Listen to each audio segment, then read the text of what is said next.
حاضرین، اور ایک اہم بات وہ یہ ہے کہ ہمارا عقیدہ اہل سنت و جماعت کا یہ ہے، حضور نبی پاک علیہ الصلوۃ والسلام ایک لمحے میں ہر وقت جب چاہے جہاں چاہے توجہ فرما سکتے ہیں، ایک ہی لمحے میں۔ یعنی اس وقت بھی پیارے آقا کی توجہ سارے جہانوں پر ہے، صرف بابا نگر کی جامع مسجد پر نہیں، صرف حیدرآباد شہر پر نہیں، سارے جہاں پر نہیں، سارے جہانوں پر ہے۔ 18,000 عالم حضور پاک علیہ السلام سے چھپے ہوئے نہیں ہے، سب ظاہر ہے۔ جب چاہے حضور جہاں چاہے دیکھتے ہیں، توجہ فرماتے ہیں۔ یہ عقیدہ ہے اہل سنت و جماعت کا ہمارے آقا حبیب کریم علیہ السلام کے متعلق، اور وہ عقیدہ حضرت شیخ الاسلام بانی جامع نظامی علیہ رحمت و رضوان اس انداز میں بیان فرما رہے ہیں کہ بعض لوگ جو حکمت وغیرہ کی بحث کرتے ہیں، مطلب فلسفی جو ہوتے ہیں، ان کا خیال، ان کا عقیدہ یہ ہے کہ بھئی کوئی انسان، حضور بشر ہیں، اس میں کوئی شک نہیں ہے، تو وہ بشر کی بحث کرتے ہوئے لکھتے ہیں، کہتے ہیں کہ کوئی انسان ایک وقت میں کئی جگہ توجہ نہیں کر سکتا۔ ظاہری بات ہے، ہر انسان تو نہیں کر سکتا۔ جیسے آپ مجھے دیکھ رہے ہیں تو آپ چاروں جانب نظر نہیں رکھ سکتے، میں آپ کو دیکھ رہا ہوں تو چاروں طرف نظر نہیں رکھوں گا، نہ ذہن اس طرف آئے گا، نہ توجہ ہوگی، نہ نظر ہوگی۔ یہ فطرت ہے انسان کی۔ لیکن یہ فلسفیوں کی باتیں ہیں، دین کی باتیں کچھ اور ہوتی ہیں۔ انسان کی فطرت کی باتیں کچھ اور ہے اور ہمارے دین کی باتیں کچھ اور ہے۔ ہمارا ایمان فطرت پر نہیں، ہمارا ایمان دین پر ہے۔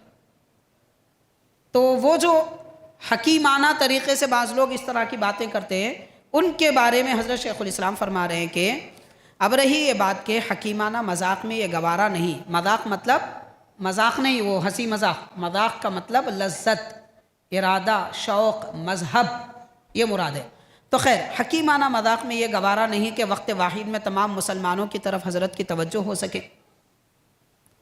یہ بحث دوسری ہے۔ اس قسم کے خیالات سے حکیموں نے خدائے تعالیٰ کو بھی معطل الوجود قرار دیا ہے۔ یعنی یہ جو فلسفی ہے، یہ کہاں حضور کے بارے میں کہہ رہے ہیں؟ یہ تو اللہ کے بارے میں بھی یہی کہتے ہیں کہ اللہ تعالیٰ ہر جگہ ایک ساتھ نہیں دیکھ سکتا، نعوذ باللہ۔ کوئی مانے گا؟ کوئی مسلمان نہیں مانے گا۔ جب اللہ کے بارے میں حکیموں کی بات نہیں مانی جاتی تو رسول اللہ کے بارے میں بھی نہیں مانی جائے گی۔ پھر کس کی بات مانی جائے گی؟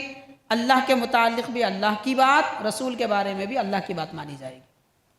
تو بہرحال حاضرین آگے فرماتے ہیں کہ حضور نبی پاک علیہ السلام، حضور پاک علیہ السلام کو ایسی قوت اللہ تعالیٰ عطا فرمایا ہے کہ جب کوئی امتی آپ کو پکارے تو آپ اس کی طرف متوجہ ہو جائیں۔ رب نے یہ قوت حضور کو عطا فرمائی اور سب کی طرف آنے واحد میں متوجہ ہو سکے، ایک ہی لمحے میں۔ اب مان لیجئے کہ پوری دنیا کے مسلمان ایک ساتھ یا رسول اللہ کہے تو اسی لمحے میں ہر ایک امتی کی طرف حضور کی توجہ ہے۔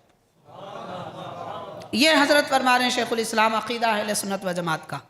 اور پھر فرماتے ہیں اگر یہ محال ہوتا، ناممکن اگر ہوتا، نہیں بھئی ایسا نہیں ہو سکتا کہتے لوگ، اگر ایسا ہوتا تو آپ حدیث پہ ایمان لاتے؟ تو حدیث پاک کا خلاصہ حضرت فرما رہے ہیں کہ حضرت صلی اللہ علیہ وسلم کی زبان مبارک سے خدا تعالیٰ کبھی نہ کہلواتا کہ نماز میں کل مسلمان السلام علیکہ ایھا النبی کہا کریں۔